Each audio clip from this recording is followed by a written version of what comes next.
7, 2011 meeting of the Committee of the Whole. Catherine, take the roll, please. Honorable James Cowie. Here. Alderman Grumhouse. Here. Alderman Novit. Here. Chairman Woodman. Here. Alderman Morsch. Here. Alderman Schoenheider. Here. Alderman Luby. Here.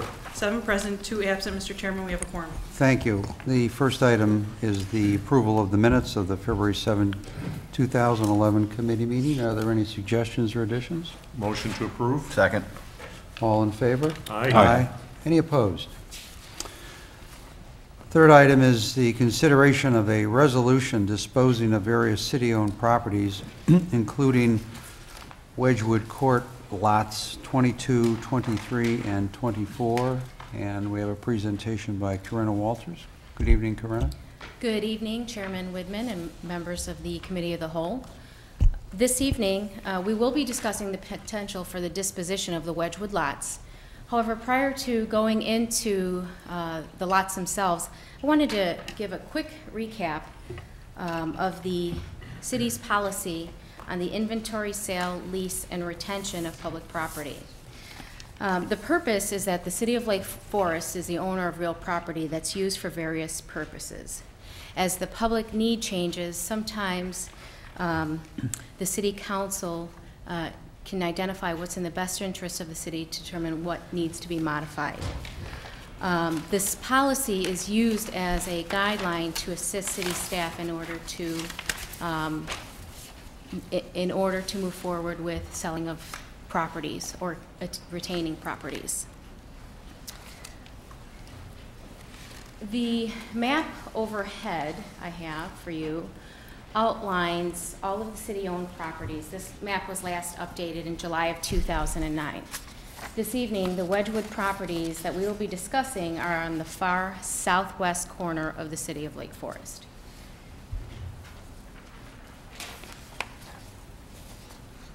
To show you that area enlarged, the Wedgewood properties are highlighted in orange. In 1998, Surety Enterprises transferred ownership of the Wedgewood lots 22, 23, and 24 to the City of Lake Forest. The city accepted the donation in the interest of moving the subdivision forward to completion. In addition, the lots adjacent to the Wedgewood properties to the south are located in Bannockburn, and they are non-residential use. The City Council adopted these lots through a donation via a resolution dated November of 1998. The criteria for the city with respect to the resolution was that the lots should be rezoned from R4 to open area. This would allow for recreational purposes as well as open space. The other criteria is that the city could not sell the property until the earlier of the following. One is the completion of the sale of the remaining lots by the developer, and second, the passage of 10 years from the date of the acceptance of the donation. In August 2004, the Wedgewood lots were formally appraised under the assumption that they would be rezoned back to R4. In September of 2005, acting on a recommendation from the Planning and Preservation Committee, the City Council adopted a resolution declaring 22, 23, and 24 of the Wedgewood subdivision a surplus and directed staff to begin the process of selling the properties. In October of 2005, the developer objected, claiming that all the lots in the remaining subdivision had not been sold as stipulated in the two criteria mentioned earlier. In July 2009, the City Council reviewed the property inventory list. As part of the procedures for the inventory, sale, lease, and retention of public property, the City Council does annually reviews all of the city inventory either annually or every other year. This is the opportunity for the City Council to review and make adjustments where necessary if the specified needs change for the particular parcels. You might recall that some of these you've marked as affordable housing or for potential use for public and private use. At the April 19th, 2010 meeting, the council reviewed the original resolution from 1998, and it was confirmed that the time frame had expired, therefore allowing the city council to move forward with potentially selling the properties. At that time, you directed staff to reach out to the homeowners association to determine their interest level in potentially purchasing the properties. We had the properties appraised. They appraised between $430,000 and $455,000. This evening in the audience, Michael Sullivan, who did complete the appraisals, is here should you have any specific question with respect to the appraisals. On May 3rd, staff sent correspondence to the Wedgwood Homeowners Association. I had not heard anything as of July 16th, so I sent the May 3rd correspondence to 3 homeowners within the subdivision, and I also attempted to make phone calls. Realizing that I had not had any dialogue with anyone from the Homeowners Association or any residents, I did a Google search and found that the Homeowners Association does have a website. I went on their website and I sent information for them requesting a phone call so that we could further discuss the properties. I still had not heard anything, and the City Council discussed the properties again at the December executive session. At that time, you asked me to send a letter to each of the residents within the Homeowners Association. I sent out 65 letters, and on January 18th, I received a letter on behalf of the Homeowners Association. The letter indicated that the purchase of lots 22, 23, and 24 was not economically feasible, that the Homeowners Association's preference is that the lots remain as open space and to serve as a buffer from the adjacent properties, and that the Homeowners Association was interested in potentially purchasing the lots from the city for a nominal fee of $1. This would ensure that the properties continue to remain open area and release the city from any potential liability and or maintenance obligations. Should the City Council determine that it's in the best interest of selling these properties, they will be the money generated from the sales will be placed in the Capital Improvement Fund. Staff believes that we have a fiduciary responsibility to leverage the sales of the 3 lots and minimize the potential for issuing debt for any future capital projects. Since the lots are not open for public use or access, there is not a community benefit in retaining the properties. Therefore, it would be staff's recommendation to declare the properties as a surplus via resolution, which is in your City Council packet, and direct staff to begin the process of disposing the property. Part of this process also includes the property to be rezoned from OA back to R4. Should you have any further questions, I'd be happy to answer any questions. We also have Kathy Cerniak to potentially assist. And then I believe we might have some homeowners from the association here this evening. I have a question. Looking at the evaluation of the properties, have they continued to stay the same in the real estate market, or have they gone down over the last year?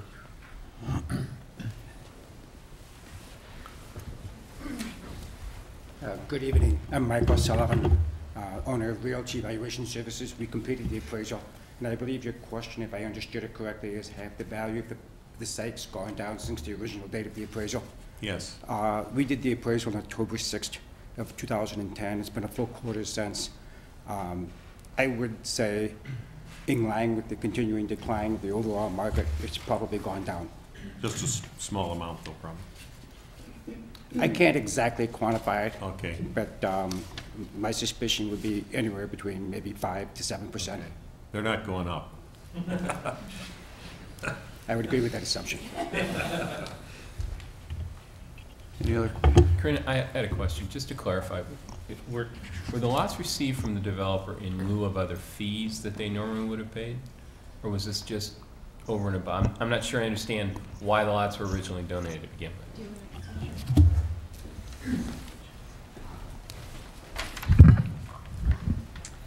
At the time the developer contacted the city, my understanding was that the developer wanted to be done with the subdivision, number one, but also knew that these lots, given the fact that they back up to a commercial use, were less desirable. But they were not provided in lieu of any other fees.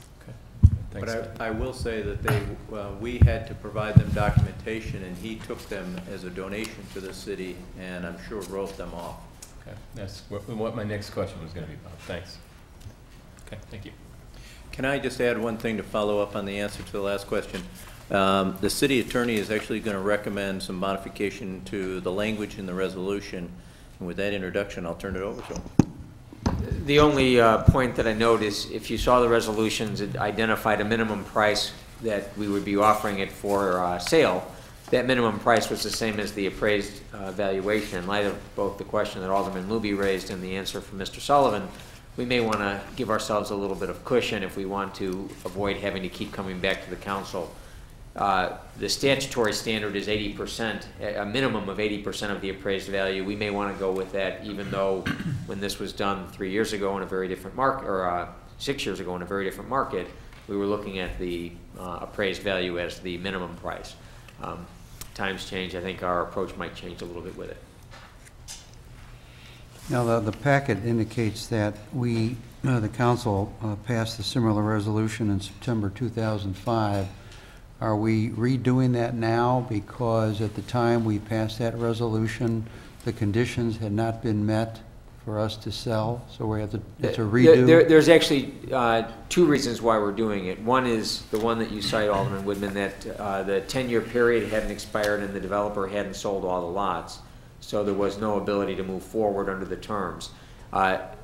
Second, this is a modified resolution to reflect the change in the value since that time.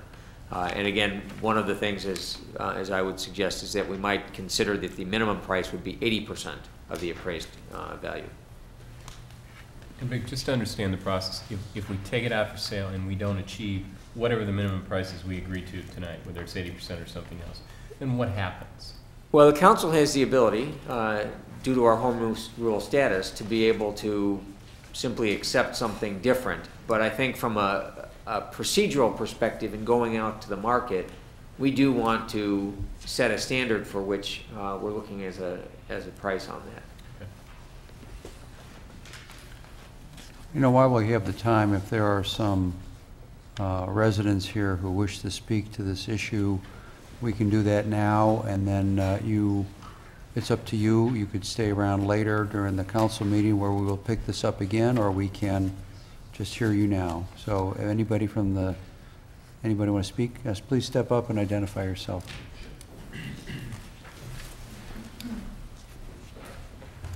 Good evening. My name is Brent Lewin. I'm the president of the Wedgewood Homeowners Association. I assumed that position in August after our annual meeting. Was unaware of some of the correspondence earlier from the city, received it, and I'm the author of the letter that you have. I'd like to start my conversation with some clarification. The original description was this was R4 zoning. That I don't believe is correct. When this was done, it was done under an old zoning. R4 was an overlay. Each one of those lots is about 42,000 square feet on average. R4 zoning requires 60,000 square foot lots. How you get 3 lots out of that particular property in R4 zoning is unclear to us. And I'd like to understand how you're going to do that. Well, I tell you what, why don't we do this? That's just one of many points I have. Why don't you just go through and mention your points, and then we can address them all at once. That might set up a back and forth right now. No problem. Ms. Walters talked about there's no public need. These are not open properties. They do serve an interest for the homeowners, not only in Wedgewood, but to the adjoining One's as you go along Wedgewood Drive there. The property directly to the east of these filed a lawsuit against LTD, went to the Illinois Supreme Court and won to modify the hours of operation. Those lots serve in the public need of providing a buffer from the loading docks that sit directly behind those properties. I don't know if that was taken into account in the appraisals, but you have basically operation till 11 to 12 o'clock at night. In addition, with the expansion of the tollway, additional lighting has been placed in the subdivision. We all now have basically permanent night lights that have come from the expansion of the tollway, along with the increased noise. We've reached out to the sound engineer that provided the background work for the state, or for the case against LTD. He is going to provide us an update, but what you'll find is that removal of those trees, those are extremely heavily wooded lots, will provide an increased sound into the neighborhood along with light. So we feel that there is a definite public use for those properties in providing a buffer. The developer will be here for the evening. He can provide more background on. He did not want to necessarily push the development through because of the development of those properties. He felt that the economic value was better served as in open lands. So those are just a few of the points that I'd like to bring up now. Do you have any other? Not at this time. Okay, Save great. it for later. Thanks very much. Kathy, if you'd like to address the issue of the R4 zoning and the minimum square footage. The entire subdivision is zoned R4, and as with any subdivision, the permitted density is calculated on the total acreage of the property being subdivided. In the case of the Wedgewood subdivision, you can look up there and see lots are of varying sizes. They vary in size due to configuration of the street, configuration of drainage ways. There are also some outlots in the subdivision.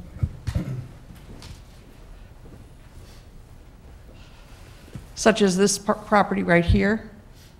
So it is not unusual for a developer to provide an open area within a subdivision. So these lots are existing platted buildable lots. They were approved as part of the Wedgewood subdivision, and the city's ownership of them, the rezoning to OA, did not extinguish those existing property lines. So there today are 3 legal lots that exist.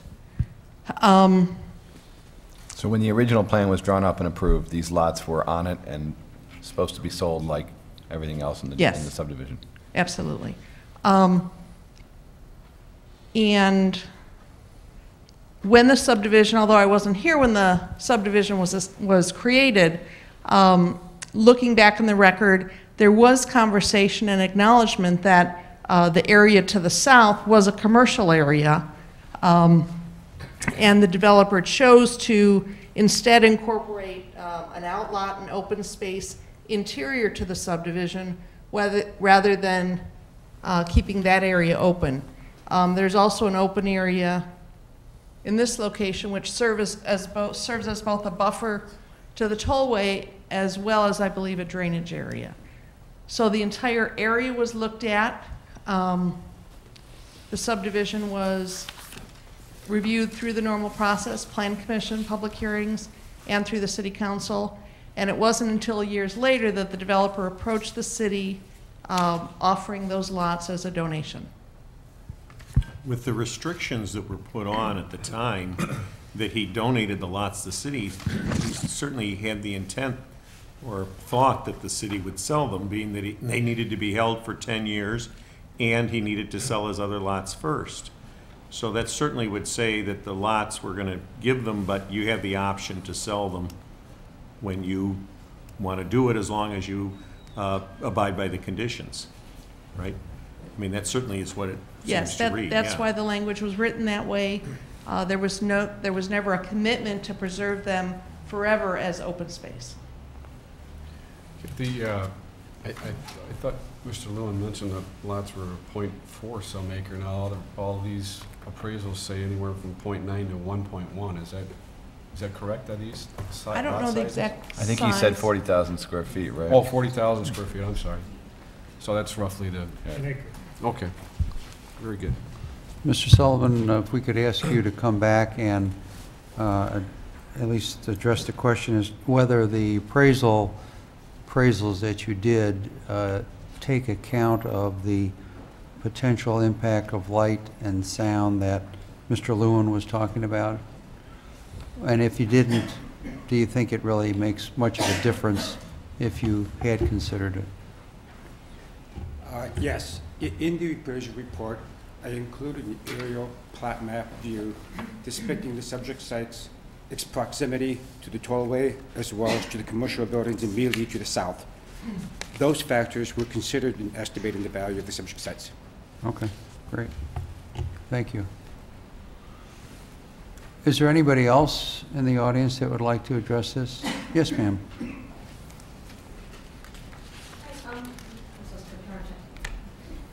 My name is Elaine Wells. I actually don't live in the Wedgewood subdivision. I live to the southeast of it at 1520 Wedgewood Drive. And I don't really understand all the technicalities and legalities of it. All I can say is that I don't understand why you say it doesn't have any public use, because I use it. I walk through there, and I've walked my dog through there, and I think it could easily have public use.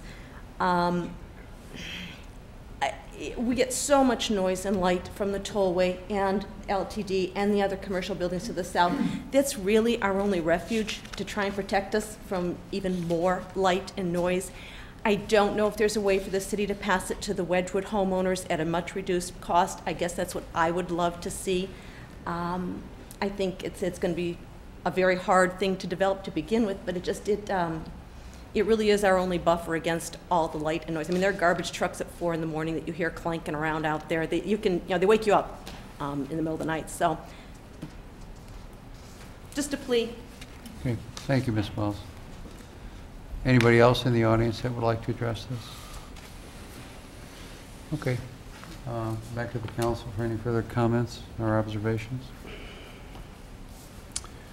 Okay, I think that we're just taking this for informational purposes to handle it at the council meeting at 7:30. So thank you, Corinna, and we'll move on to the next item then.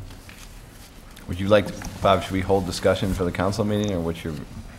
Either way, you can have discussion now. I mean, we put it on the agenda now in case you have any further questions that you need for us to do any follow-up between now and the regular council meeting. You can't formally act on it. You'll need to do that at the council meeting, but I didn't know if there was any other questions, comments that anybody might have.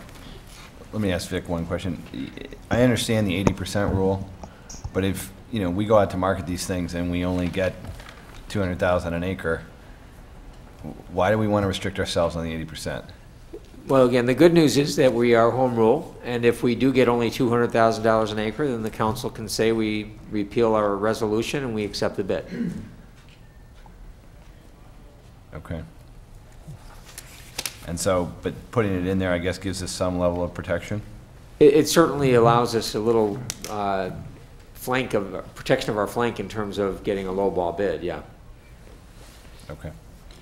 The report said that this is not open for public access or public use. How public does use have to be before it's public? You know what I mean?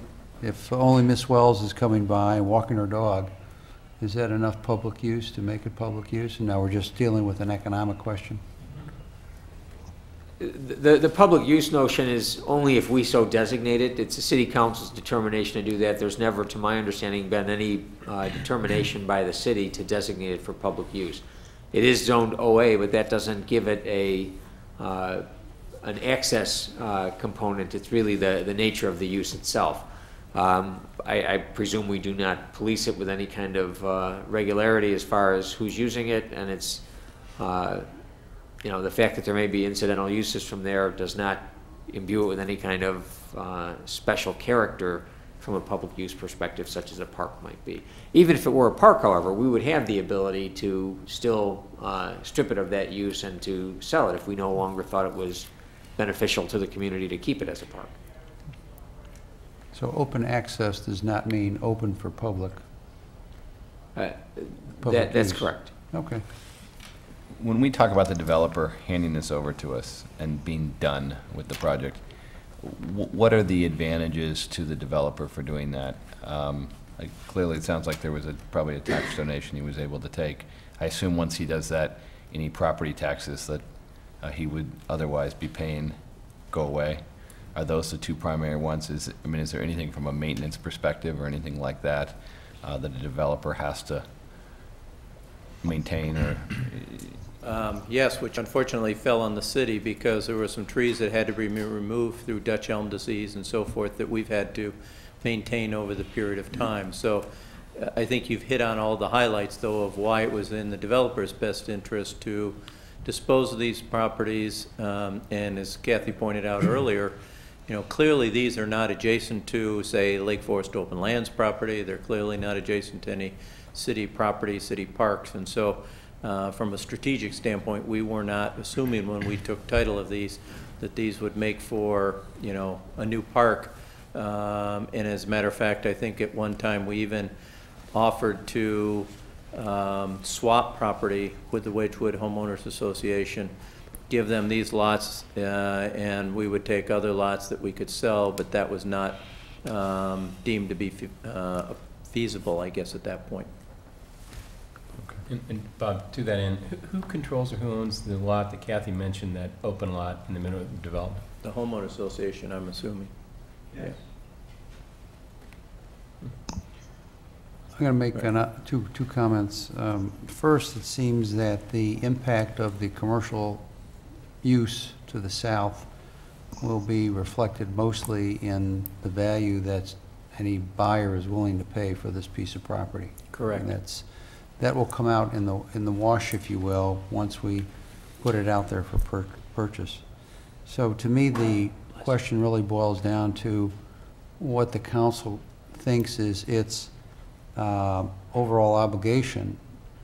Is it to keep this property the way it is for the betterment of the residents around these three lots, or do we have a stronger obligation to generate $1 million or possibly more for the coffers that the entire city can use? I think, to me, that's kind of the... Well, plus the ongoing tax. Once we If it's sell the sold, lots, there'll right. be ongoing, Right. property taxes. So that's how I would frame the decision node, if you will. I think that's Agreed, and the obvious, it in a nutshell. the land, if we kept it, would go to the Parks Department most likely, who would be obligated to maintain it. We couldn't just leave it as undesignated city property forever, I'm assuming. Well, we could donate it to the homeowners association, I assume, right? Yeah. Okay, I think we've squeezed that orange pretty well. Next item is any other issues for the council? I did ask the Executive Director of the Senior Center to be here to talk about the item that's on the council agenda about the purchase of the senior bus. So maybe Marla, if you're available, you might come up and answer any questions the council may have. This item is on the regular council agenda for approval of both release of funds that we are currently holding as well as approval of a contract for a new replacement senior bus. Marla? Good evening, Mr. Mayor, members of the City Council. I'm really pleased to be here as new manager of the Senior Center. And yes, my presentation tonight does involve the replacement of an 11-year-old bus vehicle that is used daily by the Senior Center, primarily for transporting the members and residents to medical appointments, as well as helping them maintain their independence by taking them to the grocery store, other errands, and in addition to that, the bus is also used for trips that are planned by our program coordinator when the members are going into the city for theater and so on. The staff's gone through a very thorough evaluation of options over a couple of years and narrowing the bids down to two different companies, Midwest Transit, who quoted on a bus called the Star Trans Elo, and Illinois Bus Sales quoting on the Arbach Spirit of Mobility. Most of this is outlined in the report that I know you have in your packets, and you have seen probably a difference in the price on the bids. And although we did select the bus that is at the higher price, our choice was based on the best accessibility, comfort, safety, and the overall design. Despite the higher price, we felt it was a better quality and product, and we did have unanimous agreement among the drivers who had an opportunity to actually test run the bus. And although we didn't have our participants ride in motion, our members, as well as members of the Resource Commission and the Foundation and staff who are familiar with the needs of the members also, had a chance to get on the bus and actually find out how it is to approach and to utilize it from the interior. In addition to our kind of aesthetic and practical uses, Michael Thomas, who is the Superintendent of Public Works and here tonight to answer any questions, we left the decision about things like the chassis and the diesel engine and so on to him, and we still had unanimous decision that this was the bus we wanted to go with. You may also have seen in your packet the final cost of the ARBOC Spirit of Mobility is $133,760. $69,000 has been held in the Senior Center fund balance from previous donations and savings. $60,000 has been obtained by the Buchanan Foundation, and then the balance of $4,760 has been obtained by Croya, our youth association, where the bus will be available for transporting students from school to activities around town. And also the bus remains part of the city's fleet, so if in fact the City Council, Parks and Rec, Community Development had any need to be transporting people around town, this would be an extra vehicle available for that use as well.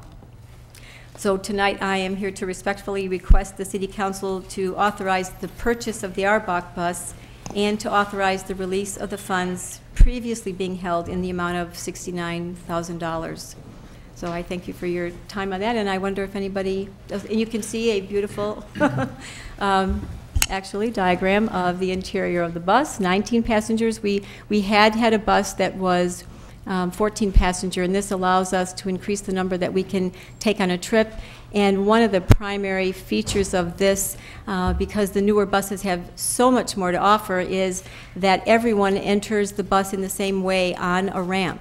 So whether they are mobile on their own, in a wheelchair, or with a walker, it eliminates the conspicuousness sometimes of the person that would have had to get on a separate entrance with a sometimes can be unreliable apparatus, and everyone actually enters the bus in the same way. So it's much safer, and again, we feel this is the bus to go with. So are there any questions of any nature? What's happening with the old bus? Is the price and net price for a trade-in? The trade-in was $5,000, and so we were able to negotiate them down a few dollars to balance out what they owed on this. And Croy has been looking for some type of vehicle to transport kids around town, either from the high school over to Croya, from Lake Bluff to Croya and back, and so forth. And so according to Michael Thomas and the guys in the fleet, it's still in very good shape, and we think that there's some utility by keeping it here and not having to go out and rent buses for some of these small trips of 10 to 12 people. So Croya is taking the old bus, and that's where the 4760 comes in? Correct. Okay, I didn't get that, okay. Go ahead. It's going to be the same color? Very similar, yes. Very As a matter of similar. fact, the Lake current Forest bus is Racing dark green. It's had a little bit of beige trim. We're going to be going with dark green, and in fact, we determined that it's one of the best things to do, because when you come out of the theater and there are a dozen buses lined up and they're all white, it's very difficult to tell which one is yours, and ours is very distinct. So yes, it'll be in the dark green City of Lake Forest colors. I'm not troubled by the price differential. It seems like this is a higher quality vehicle. Almost half the price is being paid for by sources otherwise, so we're only paying for about half of the price differential. And so to me, I'm okay with that. Great. The fund balance of 69,000, is that just an accumulated fund balance? Does that still leave us with our 15%, or does that? Yeah, this is over and above. Actually, they have been collecting these funds from either private donations, I think maybe even the Wad family may have given some money. They purchased the original bus, and so we've been looking at the replacement of this bus for probably 3 or 4 years, and they've been just setting money aside for that purpose.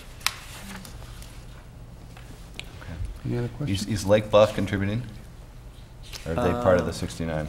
Probably not, other than perhaps funding that would have come in over the years for money that would be in our general revenue fund, I would say. But not. Have we asked them?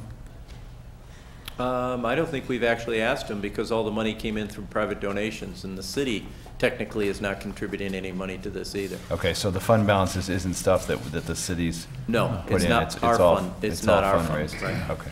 Yeah. You know, I would be remiss, because this, correct me if I'm wrong, Marla, is the first time you've appeared before the city council. Yes, That you might want to take a moment to introduce them. Other than Alderman Novit and I, the rest of the council are not familiar with you. So why don't you give a little background on yourself for not only the members of the council, but also the public that's watching at home. And we're nice guys. Everybody looks very friendly. Yes, I thought since I was coming tonight, asking for release of funds that actually belonged to us, and that we weren't actually going into taxpayer money, it would be a friendly conversation anyway. So that felt pretty good. I am in the beginning of my 7th week now in the Lake Forest Senior Center, feeling very comfortable, getting to know the activities, and really appreciating being part of staff here. And I came from, for those who may not have seen any other information, from the Senior Center in Highland Park. And I was there for almost 14 years as their program coordinator and then as their manager. So I bring what I think is a good experience that we're trying to apply to growth and continuing not only the good things that already exist at the Senior Center here, but enhancing and looking at the baby boomer population. Bob and I have been at a couple of meetings where we've been discussing the change in demographics, which is going to be at the rate of about 10,000 people a day.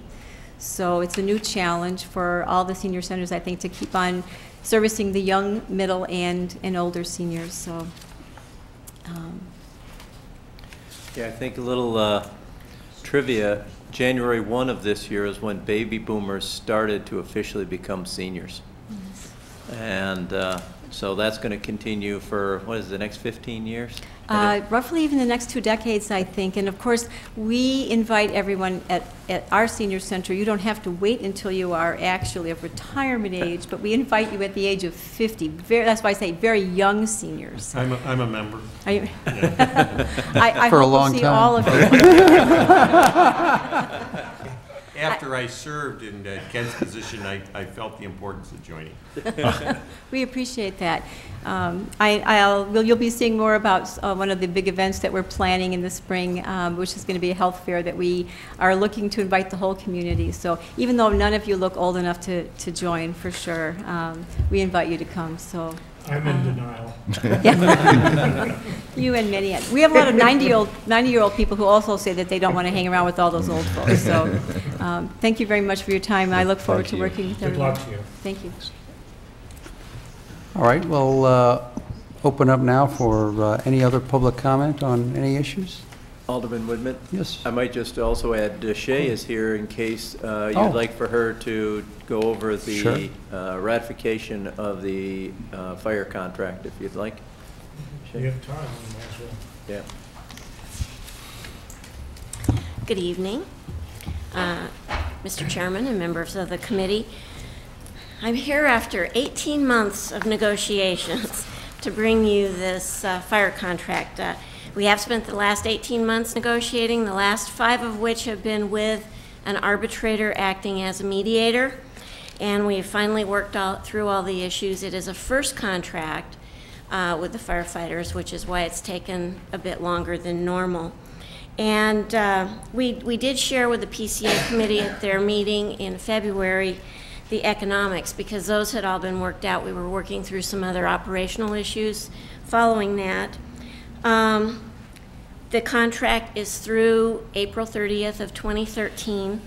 When we started this, It would have been, had we had a regular 3-year contract, it would have ended April 30th of 12. We were able to tack an extra year on there so we don't have to immediately turn around and start negotiating the next contract. So the pay increases basically somewhat mirror the police contract.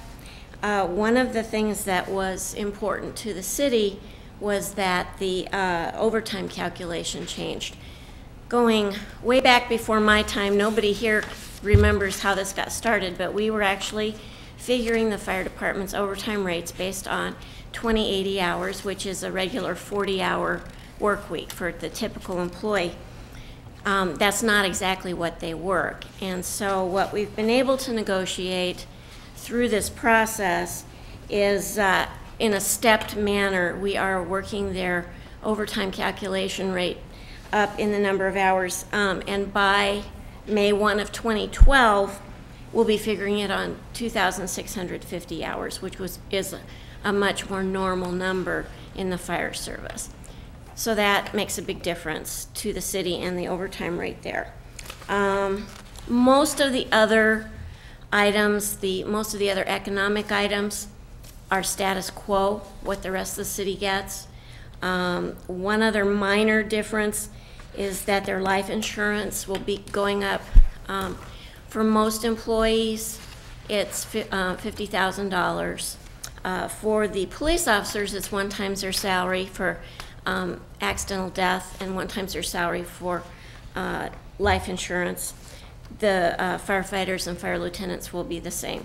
Very nominal. That's very inexpensive insurance, and so it's a nominal cost to the city. So I'm here to entertain questions if you have any questions. We do have, I will add that we had attempted through the arbitrator to, they've filed 8 ULP unfair labor practice charges against the city. We did try and have those kind of go away, which is kind of typical once you reach contract agreement. We were unsuccessful, so we do still have that outstanding at this time. We are scheduled to hear that before the Labor Board in mid-June. So. What does that cost the city approximately to? For the unfair labor? Right. We're guessing on how long it will take to argue the case, but we're guessing that it'll cost us about $25,000. And we're paying half. The firefighters also have to pay their portion. Now, they have asked as part of the remedy that we pay their part too, but of course that remains to be seen. We've never had a problem with that before, have we? No, we have never had an unfair labor practice charge filed against us prior to this. Can you share with us why it took 18 months? Well, first contracts usually do take longer. When you say a first contract, what does that mean? We've obviously had contracts with our fire department for a long period of time, No, right? we've never had a contract. We've never had a contract? No. Okay. So this is literally their first contract. Okay. So you do have to negotiate every single item. It's like starting from ground zero and building up. It took 9 months to negotiate the police department's first contract, and it took about 2 months to negotiate the public works contract. This was a tough negotiation. I mean, there's no doubt about it. It was a very tough negotiation. I think in the end, it'll all be fine, but it was difficult and lengthy. Your gray hair showing that. Yeah, I know, thank you. John, I have gained a few. John had talked about the expense for the ongoing arbitration, but for what's been at this point concluded, there's been 18 months worth of charges both on the city side and the union side. How much approximately is the city paid? How much approximately is the firefighter union paid? Who's paying the firefighter bills? Well, they pay their own bills. I mean, they charge union dues. They've had to charge a stipend to their union dues to pay their attorney. I have no idea how much it's cost them. Okay. The city has paid, through the end of February, we've paid over $126,000. to But- negotiate this contract. And when you say pay that, that's to outside counsel, or that's That's to, yes, outside counsel. So it doesn't include your time or anything like that? or Oh, anything else? gosh, no. Okay. Because much of it, we were having what are called off-the-record meetings, and, which was no attorneys present. In many cases, the arbitrator was with us doing mediation. But we were putting in 15-hour days during a lot of that time. So much of it has been without the attorneys there. And as much as I love attorneys, because it pays the bills, for the sake of it, who requested the arbitration? Because unfortunately, usually in my experience, what I advise clients is try to exhaust all opportunities to resolve the matter before you come to me. Who requested or submitted to arbitration? They did. The union did. We felt, and we expressed this to them, we felt that it was very premature to request arbitration when we did, or when they did, because there were still over 100 items outstanding. That's when we did, while we were trying to set up the arbitration and choose the arbitrator, we did continue to have off-the-record meetings to chip away at some of the items. But I honestly, we would still be at it if we hadn't had him there to mediate at this point. Yeah, so very little progress without. Right. Okay. It's the union that brings the unfair labor practices, but how many individuals are they bringing these claims on behalf of? In some cases, it is the full membership, but in other cases, it's specific to certain members who feel that they've been aggrieved. Okay. I got to go back to this first contract thing. So we never had a contract before with? No. It was just individual contracts? There was no union, or? There was no union. It was, they're just in our employee base. Just They in were in our our employee employee base, base. The only employees that were previously organized and had collective bargaining agreements were the police officers, and they were the first. And then our public works, and now we've split them off, some of the maintenance folks in the parks and forestry side of things. They formed a local association and had it ratified by the state, or recognized by the state. And that was in place for fiscal year 10, which is why the contract goes back to Yes. then? Yes. Okay. The overtime floors seem to increase nicely at about 10% roughly per year. Is there a calculation of what our savings may be if that floor keeps going up and we don't have to pay that increment of overtime? Well, I don't know that we'll get it to go up too much past the 2650, because that's kind of a standard number that's Right, out I'm there. just talking about up from 2080 up to 2650. Yes, it's the one thing I didn't look up, and we Okay. did that quite some time ago. I think it was, I'm throwing this out there, so don't hold me to it, but I think it was around $300,000, maybe more. We can get the number. Okay. I do have a number, I just didn't Okay. check that, and it's But been, it's it's been significant. 5 months since we negotiated It's that part, significant. so. Okay, so that's good value there. Deshay, I know, as we look forward in the future here, we may be looking at options for consolidation or other kinds of things. Is there anything in this contract that would impact those decisions that we would make down the road? We would definitely have to meet with the union and discuss that.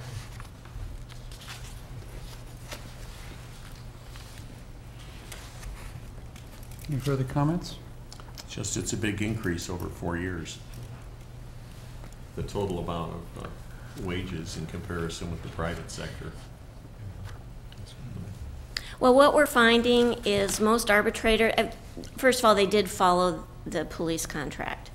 What we're finding is most arbitrators are negotiating or ruling on about 2% per year.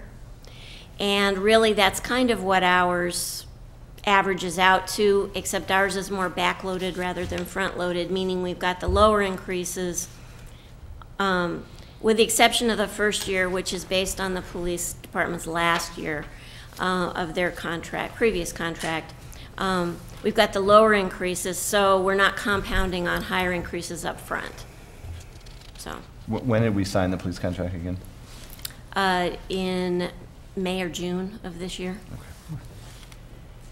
DeShay, will these increases then, they'll be retroactive to, is it 5109? Yes. Is that- Yes. And is the city, obviously, the city's going to have to pay a large amount of money to true up those Yes, salaries. but That's in the budget?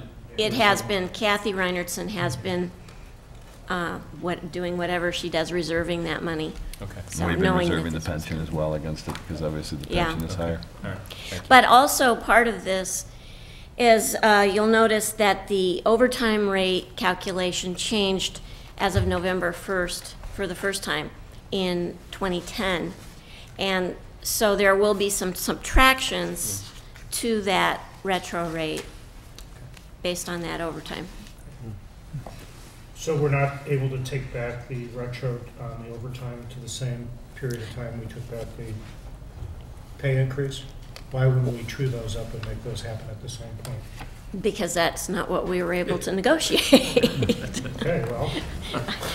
We we're gonna have tried. job minutes. We tried. Giving that away, that sounds very logical to me. Yeah. Well, We great gave job. it a shot. Great job, Shane, I'm sure you did. Yeah, and just to be clear, this was an arbitrator's decision. I mean, subject to negotiations and arbitration, but this was a result of an arbitrator coming to a conclusion. Well, to be honest, we actually negotiated much of the language. He was there helping us on some of the really sticky issues that we came across, and he would suggest things because he was sort of mediating for us. We did finally reach a point where he said, okay, I'm changing hats now. Here's what you're going to get. Okay. So, there was a point, but I would say 90% of it we did reach agreement on. Probably another 5% we hammered through to an agreement with him sort of guiding us along. So there's not a whole lot that he was, really saying, this is it. Thanks. I hate to ask you this because it's sort of like asking the Super Bowl champion how they're going to do next year, but we seem to always negotiate these contracts after they've expired. I mean, now that we have the first contract done, is this something that we will try and negotiate so that it's done as the contract expires? Or We try to, yeah. We'll probably start, well, I don't even know. But typically we try and start in January or February. This year, the only reason, when they expire in May, the only reason that the police got backed up a little bit this past year, and we were done, we had it done, I think, the first part of June, was simply because of schedules with their attorney and with us. So sometimes that plays into it. Okay. But, Thank you. Okay. but all three are due at the same time next time, so it's going to be fun. You couldn't have spread them Well, out a little bit? that was the trade-off of having that extra year on the fire contract. Gotcha, So, okay. thank you very much. Thanks, Shay. While we have 5 minutes, is there anybody in the audience that would like to comment on this presentation about the firefighters contract? Okay. Anything else council wish to take care of? Ask for an adjournment then? So moved. Second. All in favor? Aye. Okay, meeting's adjourned. Council meeting in 5 minutes.